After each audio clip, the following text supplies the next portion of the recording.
Bonjour mes amis, je m'appelle Tito, je fais des vidéos sur les finances personnelles sur mon autre chaîne, mais sur cette chaîne je parle d'autres choses comme aujourd'hui où je vais revoir le film Mami Wata. When the harmony in a village called E is threatened by outside elements, two sisters must fight to save their people and restore the glory of a mermaid goddess to the land. Mami Wata is the winner of the World Cinema Dramatic Special Jury Award in Cinematography at this year's Sundance Film Festival. Mami Wata is directed by CJ Obasi. Now, Mami Wata is an unconventional film, so this will be a slightly unconventional review. I won't do it the way I typically do my other reviews. So that's one. Two, this review will be spoiler-free because a large appeal of this movie, one of its major selling points or propositions, is the mystery surrounding the story of the film. So if I were to divulge too much about the story and the plot, you guys won't enjoy the film as much as you would, when you eventually see it, either in cinemas during its current cinema run or when it gets on streaming. I may do a spoiler-filled review. I most likely will do a spoiler-filled review for when the movie comes out on a streaming platform, because there will be several conversations around this film, trust me, when it gets on streaming. Now, this movie is not in any way a contemporary type of Nollywood film. It's an art house film. Art house films are movies that are of high quality and may not be extremely popular or successful, such as foreign movies or ones made by small companies. Now, the characteristics of an art house film include they are intended to be serious, artistic work, often experimental and not designed for mass appeal, made primarily for aesthetic reasons rather than for commercial profit, and containing unconventional or highly symbolic content. This perfectly describes this movie because there's lots of symbolism in this film, be it through the production design, the central theme of the movie, the sound editing, the characters, the makeup and the hair. So many things are symbolic in this film in such a way that if you're not paying attention or if you're not a bit of a deep thinker, you won't grab the themes or the messages or the symbolism in this film. And this really is part of the appeal of the movie. Now, coming back to my expectations going in to see this film, I didn't expect it to be an art house film. It ended up being. I realized that quite quickly while I was watching the movie. Another mistake I made when going to go and see this film was I was a bit tired. And this film takes its time before it really picks up.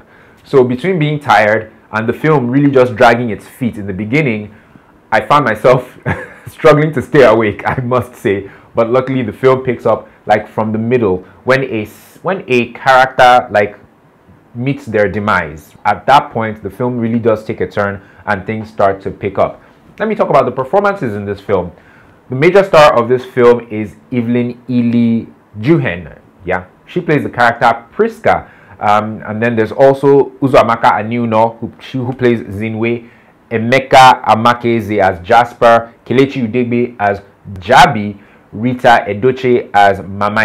So these are the five major characters in the movie. The performances were good from an art house film point of view, right? I think this film would have done a bit better or felt a bit better for me if, for example, the dialogue and the line delivery wasn't so slow. They speak really slowly in this film. Since where you be pikin, get anything where you dream pass?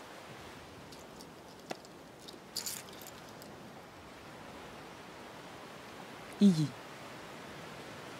them no believe again. You, they believe.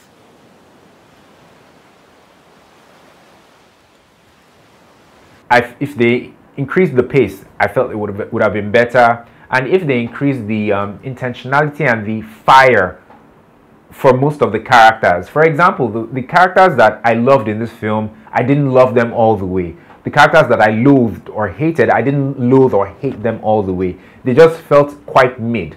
But I do believe that's part of what the filmmaker was trying to. That's the look or the feel, if I can use that term, that the filmmaker was going for. Personally, I think things could have been turned up a bit. It would have added a bit more fire to the movie or to the performances. Hey guys, I have a small favor to ask of you. Please like this video by clicking on the like button and subscribe to my channel as well by clicking on the black subscribe button. Also, feel free to share this video with anyone who you feel might enjoy it by using the share feature, which is also underneath the video. You doing any of these things would really help me, my channel, and this video a great deal.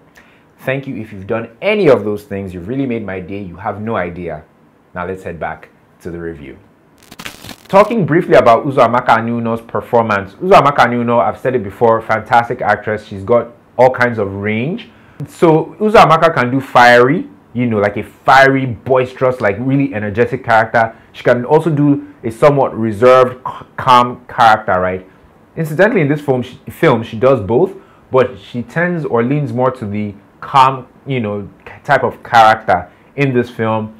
And I felt that was a bit of a letdown. I was hoping to see the more fiery, more boisterous Uzoamaka in this film. Kelechi Udegbe, on the other hand, who I think when people even hire Kelechi Udegbe, nobody's hiring him to play the cool guy. He's always the hothead, right? And he did that. He was that type of character as well in this film. His performance stood out for me and I think was my favorite in this film. So I really enjoyed his performance as Jabi in this movie.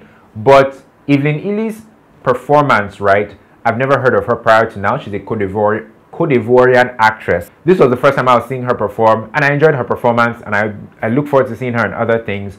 So she was a bit of a breakup actress or standout actress in this film. And I did enjoy Emeka Amakeze's performance too. I look forward to seeing him as like in strong supporting roles or even leading roles in other films, because he, first of all, he has a good physique and a good build, right? And he has presence on camera.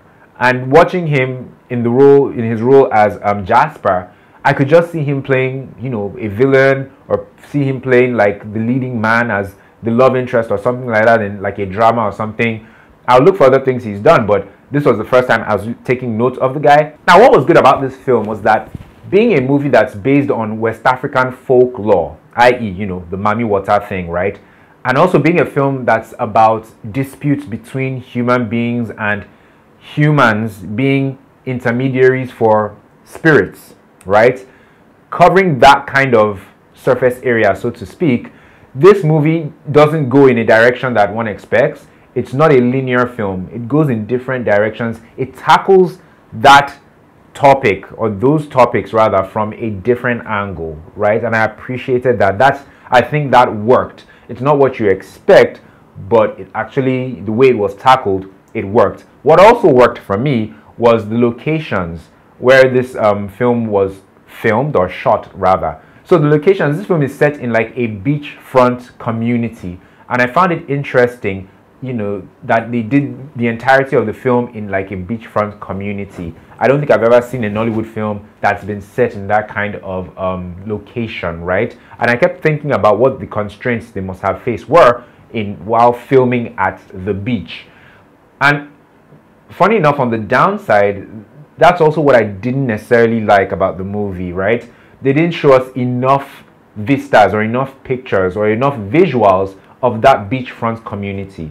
I felt like we could have seen a whole lot more, and I also felt they could have given us a lot more wide shots in the movie. We had lots of tight, constrained like pictures or shots in the film, especially when there are characters in a scene. It felt a bit, you know, tight, and I was hoping to see a whole lot more of this community of theirs, of their environment, but we don't really get much of that.